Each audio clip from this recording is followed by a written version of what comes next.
사랑하는 성도 여러분, 한 주 동안 잘 지내셨습니까? 우리가 이 한 주 동안 살아가면서 얼마나 예수 그리스도의 자녀다운 삶을 살아내셨습니까? 마음으로만 한번 손들어 보십시오. 나는 자신할 수 있다. 나는 하나님의 자녀로서 정말 이 한 주를 당당하게 자신 있게 살았다라는 분, 우리 옆에 분들 시험 될 수 있으니까 마음으로만 손을 살짝 들어봐 주시면 좋을 것 같습니다. 그러시군요. 또는 어떤 분들은 살기를 원하였지만 그렇게 살아야 되는 것은 알았지만 그렇지 못하신 분들도 분명히 우리 가운데 있을 것입니다. 오늘의 내용은 우리가 잘 알고 있는 내용입니다.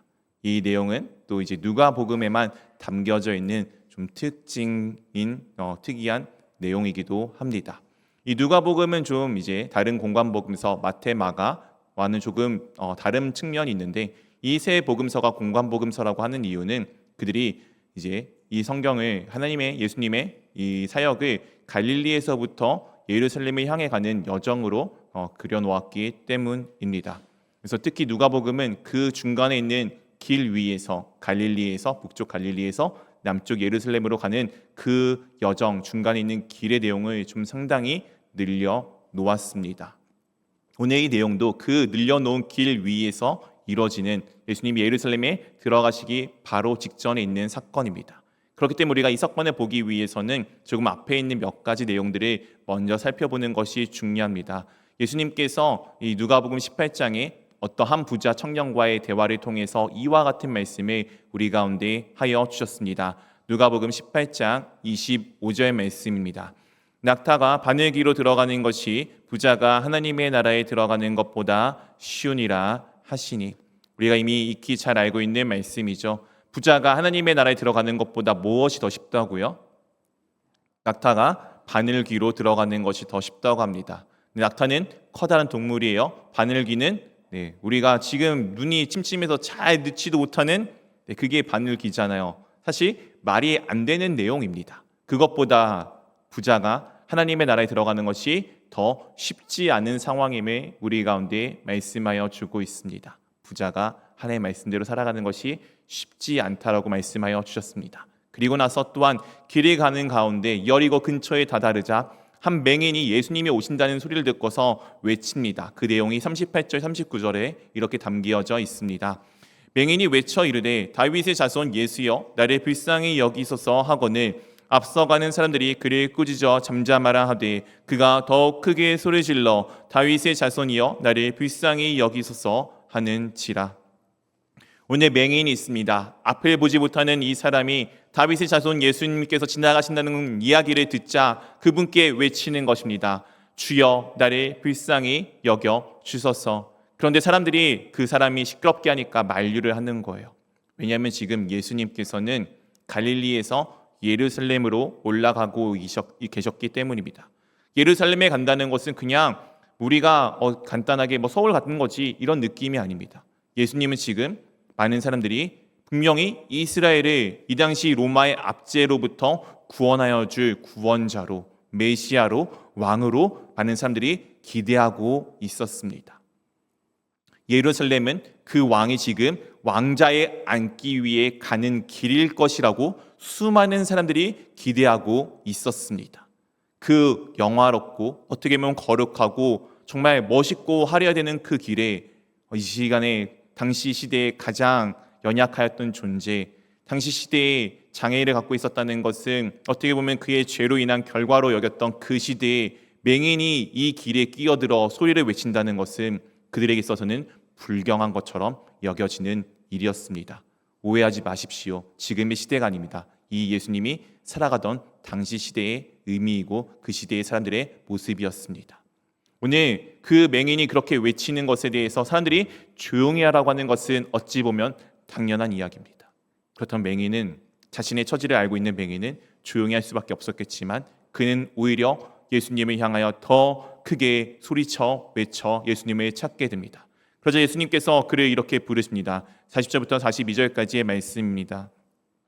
예수께서 머물러 서서 명하여 데려오라 하셨더니 그가 가까이 오매 물어 이르시되 네가 무엇을 하여 주기를 원하느냐 이르되 주여 보기를 원하나이다. 다시 2절 같이 읽어보도록 하겠습니다. 예수께서 그에게 이르시되 보라 내 믿음이 너를 구원하였느니라 하시매. 지금 예수님께서 자신이 중요한 일을 하기 위해 예루살렘으로 가시는 여정 가운데 있었습니다. 그 여정 가운데 당시 시대의 가장 비천한 존재, 함께 사람들이 가까이 하지도 않던 그 존재가 외쳐 부르자 그 외침에 주님께서 귀를 기울이시고 가시는 길을 멈춰 서시게 됩니다. 그리고 그를 데려오라고 하시죠. 그때 맹인이 원하시는 것이 무엇인지 묻자 맹인이 무엇을 원한다고요? 보기를 원한다라고 말씀하고 있습니다. 이 보기를 원한다는 것은 아나블레포라는 단어를 씁니다. 위로 보는 것입니다. 무엇이라고요? 위로 보는 것입니다. 이 맹인이 그냥 눈을 떠 보기를 원하는 것이 아니라 위의 것을 보는 사람이 되기를 원하였습니다. 이 단어만으로 이 사람이 어떤 사람인지를 우리 가운데 보여주고 있습니다. 이 맹인은 그냥 지금 이 육신으로 눈 장애를 가지고 있어서 눈앞이 보이지 않는 존재인과 동시에 영적으로 어두운 상황 가운데 있었던 사람임을 우리 가운데 보여주고 있습니다. 그래서 그가 영적으로 위의 것 하나님의 나라를 보기를 원하였고 예수님께서 그래서 그에게 내 믿음이 너를 구원하였다라고 말씀하여 주셨습니다. 이 모든 것은 지금 예루살렘을 향하여 나아가는 길 가운데 이루어진 일입니다. 즉 지나가는 여정 가운데 이루어진 일입니다. 우리 한번 첫 번째 주제를 한번 같이 읽어보도록 하겠습니다.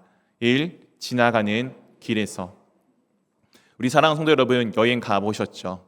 여행에 갈 때 여러분들은 길 위에서 어떤 일이 중요합니까? 목적지가 더 중요합니까? 보통은 목적지가 훨씬 중요합니다.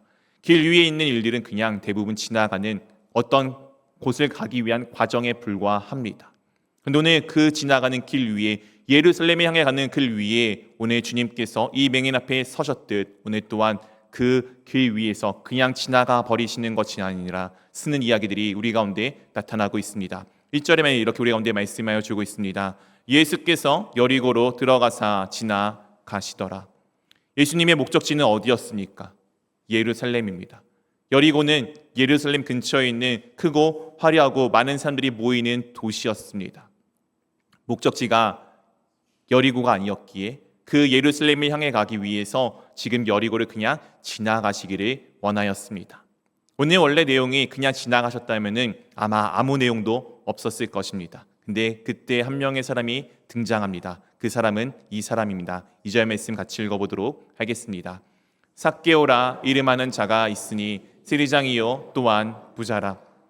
삭개오라는 이름을 가진 사람이 있습니다. 이 이름의 뜻은 의로운, 성실한 이런 식의 의미를 좀 가지고 있습니다. 오늘 이 삭개오라고 이름하는 사람이 있는데 그 사람의 특징이 무엇이라고요? 세리장이며 또한 부자입니다. 세리장이라는 것은 세리들의 장이라는 의미를 가지고 있겠죠. 이 세리들은 당시에 누구였습니까? 로마의 압제에 살아가는 이스라엘 백성들의 자신의 민족들의 그 수익 중에 일부를 거두어서 로마 당국에 갖다 주는, 우리로 따지면 일제강점기에 일제의 치하에서 일제의 그 권세 아래서 그 권세를 누리면서 우리 민족들의 수탈을 도왔던 사람, 그런 사람이 바로 당시 시대의 세리의 모습이었습니다. 놀랍게도 이 세리장이라는 단어는 성경 어디에서도 기록되지 않고 여기서만 기록되는 단어입니다. 그리고 또한 더 놀라운 것은 당시 시대 그 어떤 문헌에도 등장하지 않는 단어입니다.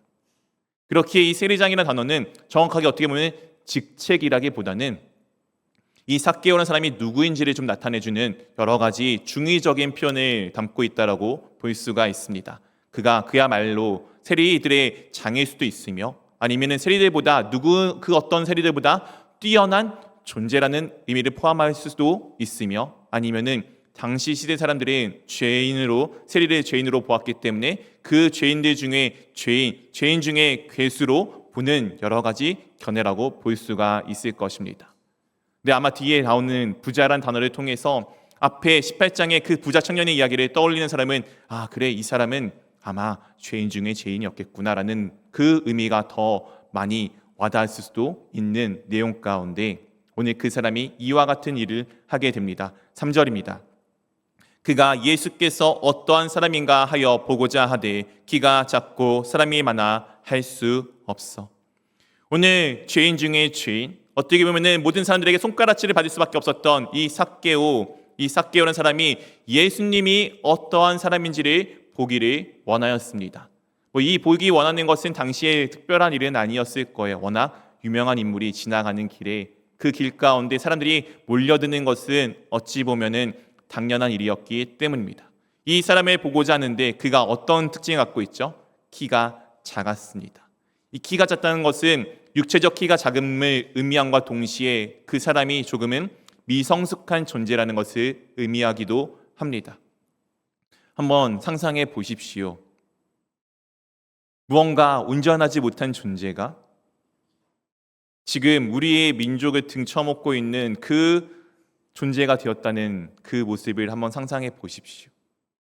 용납이 되십니까? 우리 그렇지 않습니까? 무언가 되게 나보다 부족해 보여요. 객관적으로 별로 안 좋은 사람이에요. 근데 그 사람이 하는 일마다 잘 되고 그 사람이 하는 일마다 뭔가 엄청난 것들이 벌어지면은 우리는 그 사람을 엄청 많이 시기하거나 질투하거나 때로는 무시하고 싶어 하지 않습니까? 아마 이 삭개오도 당시에 그런 사람이었을 것입니다. 그 앞에 지금 예수님이 누구인지 보고자 했는데 무엇이 많았다고요? 사람이 많았습니다. 사람이 많아서 그 길을 지나갈 수 없어서 그가 어떻게 했을까요? 여기에 아마 끝이 포기하였더라 라고 하면은 이 내용은 3절로 끝이 났겠죠. 그래 놀랍게도 그가 포기하지 않고 이렇게 행동을 취하게 됩니다. 4절 말씀 같이 읽어보도록 하겠습니다. 앞으로 달려가서 보기 위하여 돌 무화과 나무에 올라가니 이는 예수께서 그리로 지나가시게 됨이러라. 어떻게 했습니까? 앞으로 달려갔습니다. 앞에 수많은 사람들이 막고 있었습니다. 그 수많은 사람들은 자신에게 별로 도움이 되지 않는, 자신을 싫어하는 수많은 존재였을 가능성이 훨씬 큰 그때에 삭개오가 사람을 인하여 할 수 없어 포기하였더라가 아니고 할 수 없어 무엇하냐면은 앞으로 달려가는 모습을 우리 가운데 보여주고 있습니다. 예수님을 얼마나 보고 싶었는지, 그분이 얼마나 간절히 원했는지 이 단어 하나로 그의 모습이, 그의 마음이 충분히 우리 가운데 녹여지지 않습니까? 그래야 그가 당시 어른이라면은 유대인처럼 체면을 중시하게 살아가는 사람들이 감히 어른이라면은 할 수 없는, 해소도 안 되는 나무 위에 올라가는 추태를 보이기 시작합니다. 이 말도 안 되는 행동을 하는 이유가 무엇입니까? 딱 하나, 예수가 누구인지 궁금해서 그분을 보기 원하는 마음이었습니다. 이 마음이 우리의 마음이 되기를 원합니다. 우리가 예수를 보기 위해서 나아가는 그 길에는 참 많은 장애물들이 많이 있습니다. 오늘 이 예배 오는 이 시간이 누군가에게는 습관처럼 쉬운 일일 수도 있지만 누군가에게는 정말 수도 없이 많은 장애물을 넘고 온 험난한 길이었을 수도 있습니다. 그런데 그 험난한 길을 뚫고 오신 여러분들은 정말 귀하신 여러분들입니다. 오늘 그 지나가는 길 위에 오늘 삭개오가 그렇게 가자, 그 이야기가 또한 이렇게 시작이 되어지게 됩니다. 그리고 이 이야기는 두 번째 주제로 넘어가게 됩니다. 우리 한번 같이 두 번째 주제 읽어보도록 하겠습니다. 어떠한 시선으로. 우리는 수많은 세상에 나의 시선, 나의 관점으로 바라보게 됩니다. 이것을 세계관이라고 흔히 이야기를 합니다. 수많은 사람들은 수많은 세계관을 가지고 있고 그 자신의 세계관으로 이 세상의 모든 것들을 보고 판단하곤 합니다.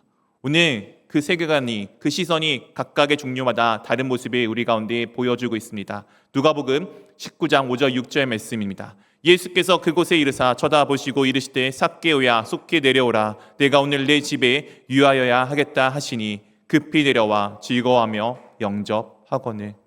오늘 예수님께서 그 돌무화과 나무 위에 있는 삭개오가 있는 그 길을 지나시다가 어떻게 하시죠? 지금 이르사 쳐다보십니다.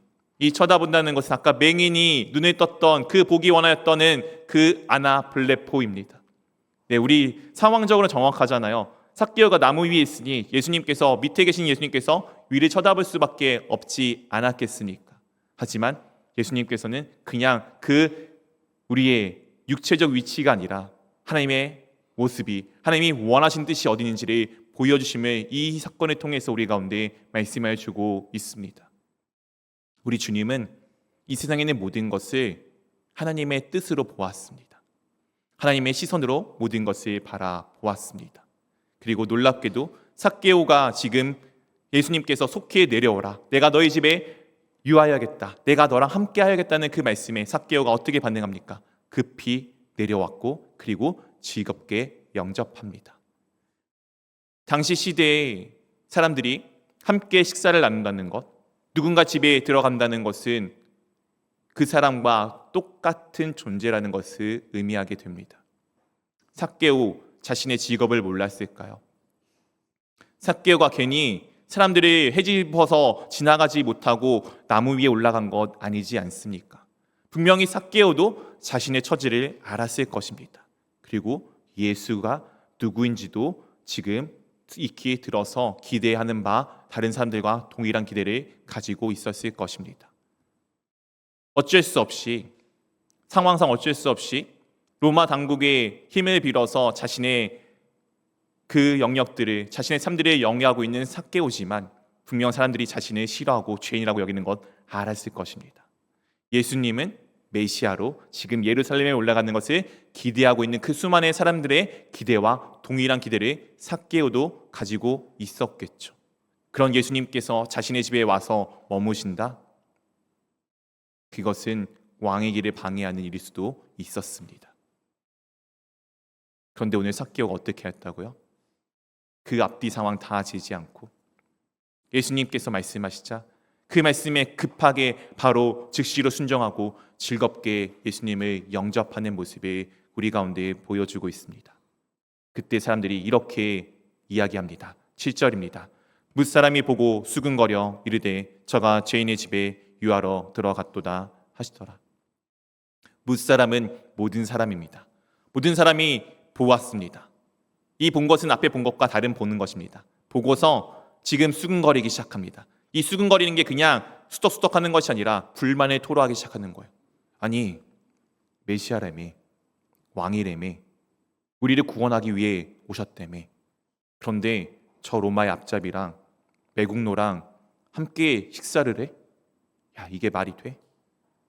여기 있는 수많은 사람들이 있는데 왜 하필 저 죄인 중에 죄인이야? 저 가장 더럽고 추악한 사람 집에 들어가는 이유가 도대체 무엇이야? 이게 도대체 말이 되는 일이야?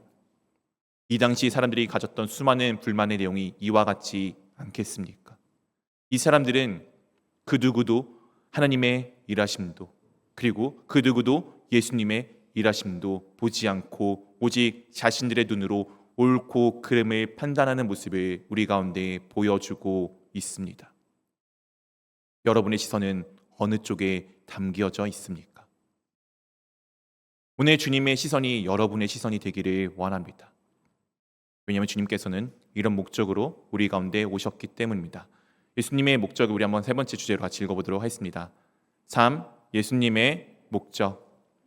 예수님께서 이 땅 가운데 오신 목적은 삭개오의 모습을 통해서 우리 가운데 잘 드러나게 됩니다. 19장 8절에 삭개오가 이렇게 고백합니다. 삭개오가 서서 주께 여짜오되 주여 보시옵소서 내 소유의 절반을 가난한 자들에게 주겠사오며 만일 누구의 것을 속여 빼앗은 일이 있으면 내 갑절이나 갚겠나이다. 이 선다는 것은 아까 예수님께서 맹인이 그렇게 외쳐 부를 때 가는 길을 멈추고 서는 것과 동일한 단어입니다. 예수님이 그 쓰는 모습, 그 가장 중요한 길에 가는 길에서도 더 중요한 것들을 위해 가는 길에 서는 모습을 오늘 삭개오가 동일하게 닮아 있습니다. 왜요? 예수님을 영접함으로 말미암아. 그런 그가 지금 고백합니다. 분명 삭개오는 세리였고 부자였습니다. 그의 인생에 있어서 가장 중요한 건 뭐니 해도 아마 머니였겠죠. 돈이 아마 그 인생에 있어서 가장 중요한 척도였을 것입니다. 아무리 수많은 사람들의 손가락질 받아도 그래, 내가 돈이 많으면 됐지. 아무리 수많은 사람들이 욕을 해도 야, 내가 돈이 많으면 됐지라고 여겼을 그가 지금 오늘 어떤 고백을 내어놓습니까? 주께 여짜오되 주여 보시옵소서. 주여 저의 삶 한번 보시옵소서. 내가 내 소유의 절반을 가난한 자들에게 주겠사오며 만일 누구의 것을 속여 빼앗은 일이 있다면 내 갑절이나 갚겠나이다. 예수님이 야, 너 부자잖아, 이렇게 해 라는 말씀이 없었습니다. 그냥 삭개오가 자진해서 지금 이 일을 행하고 있습니다. 왜냐하면 그의 가치가 돈이라는 것에서부터 예수라는 것으로 바뀌었기 때문입니다. 전에는 돈이 가장 귀했어요. 그것을 위해 수많은 사람의 손가락질 정도쯤이야 감내할 수 있었습니다. 욕먹어도 부자가 되는 것에 더 열심히 힘을 쏟았던 그지만 지금 그 가장 귀한 돈보다 더 귀하신 예수님을 만나고 그분을 영접하자 그의 삶의 가치가 완전히 바뀌어 버렸습니다. 그의 시선이 바뀌어 버렸습니다. 그래서 이것이 어디로 가야 되는지를 그는 알고 그 고백을 담아내어 놓습니다. 그러나 주님께서 그에게 이렇게 말씀하십니다. 9절입니다. 예수께서 이르시되 오늘 구원이 이 집에 이르렀으니 이 사람도 아브라함의 자손임이로다. 오늘 주님께서 구원이 이 집에, 이 가정 위에 임하였다라고 말씀하여 주셨습니다. 왜요? 삭개오가 예수님을 영접하고 그 영접한 삶을 통해서 그의 삶이 바뀌었음을 우리 가운데 보여주었기 때문입니다.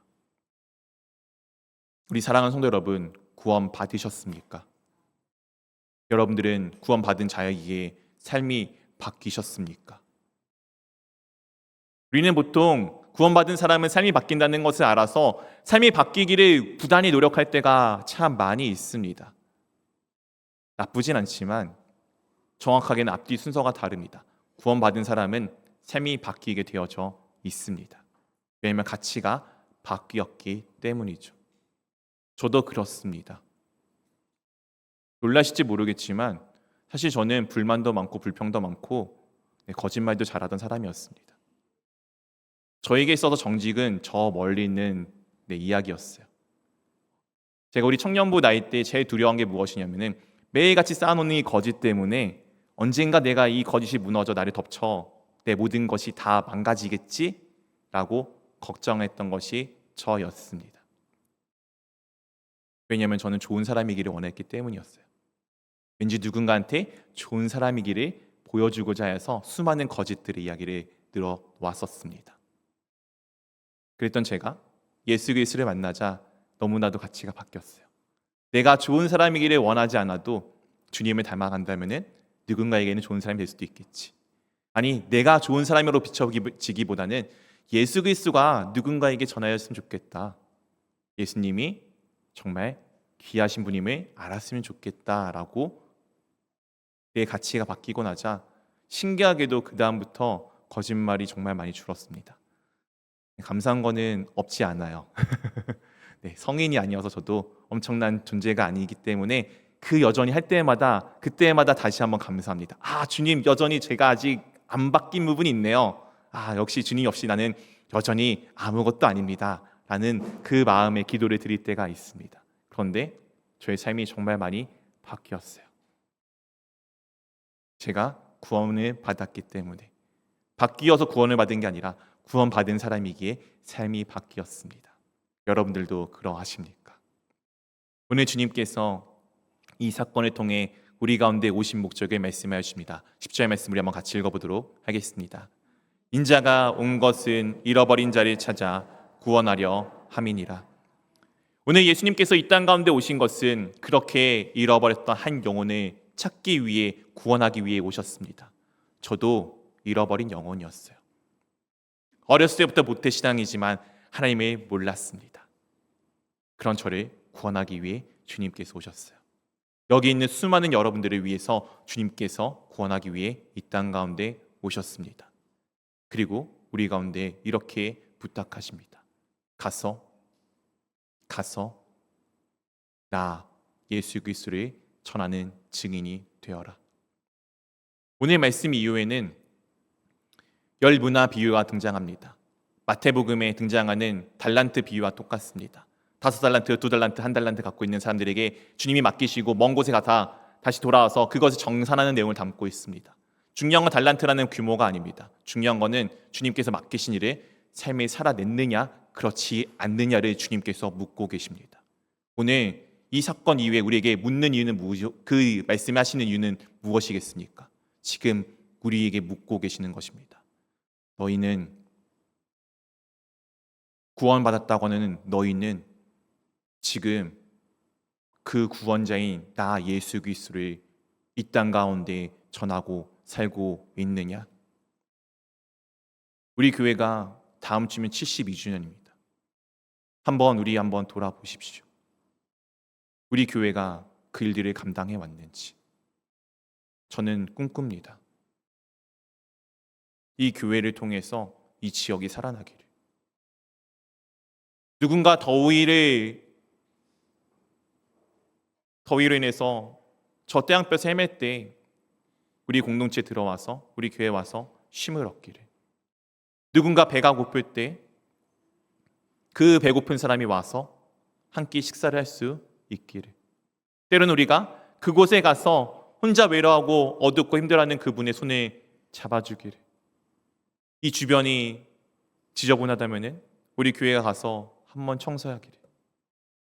그렇게 예수 그리스도가 예수 그리스도 되심을, 예수 그리스도로 해서 삭개오가 그의 삶이 바뀌었던 것처럼 우리 교회가 그렇게 이 바뀌어진 모습을 이 사회와 이 지역 가운데 보임으로써 우리가 그리스도인임을 보여주는 교회, 그 교회가 되기를 꿈꿉니다.